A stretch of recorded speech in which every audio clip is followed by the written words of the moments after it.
নেতা হরি বলে যে আমাদের বাংলাদেশের দল এবং ভারতের দল যৌথ মিলে আমরা এসেছি এক বাস, এখানে দুইবার এসেছি। এই যে দেখছেন আছে যমুনোত্রীর উদ্দেশ্যে। এই যে দেখছেন যমুনোত্রী, এই যে ধরো ধরো রুকো রুকো রুকো, এই যে যমুনোত্রী, এই যে যমুনোত্রী, आज देख लीजिए। এই যে যমুনোত্রী যাওয়ার জন্য আমাদের ভক্তবৃন্দরা চলে আসতেছে, আমিও আসতেছি।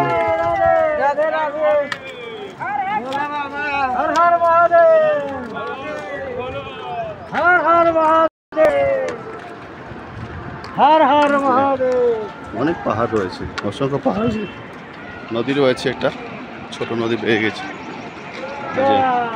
এরা আসলো, दर्शन করে আসলো। आपका दर्शन हो गई माता जी? दर्शन हो गई अच्छा से? দর্শন হয়ে গেছে এদের, চলে আসছে। আমাদের রাত হবে, ফিরতে বসে কষ্ট হবে। আমরা যদি সকালে বেরোতাম তাহলে সময়টা মেনটেন করা যেত, কিন্তু সময়টা অন্যরকম হয়ে গেছে।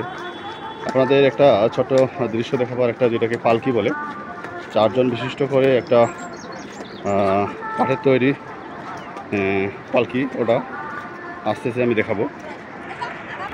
এই যে পালকি, এই যে 4 জন বিশিষ্ট করে পালকিতে করে নিয়ে যাচ্ছে।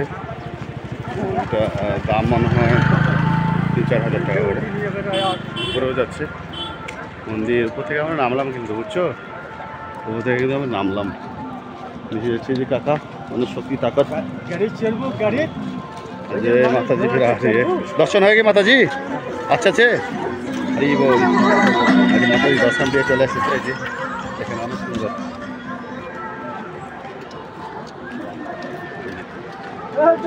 হাঁটতে পারে না, উঠতে পারে না। আসলে এখানে একটু মহিমা অর্থাৎ মাহাত্ম্য রয়েছে, যে আসলে এখানে দর্শন দিলে কী হয়।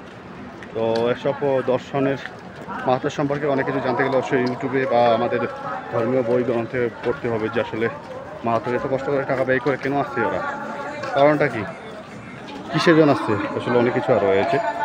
ভালো থাকবেন সবাই, হরে কৃষ্ণ।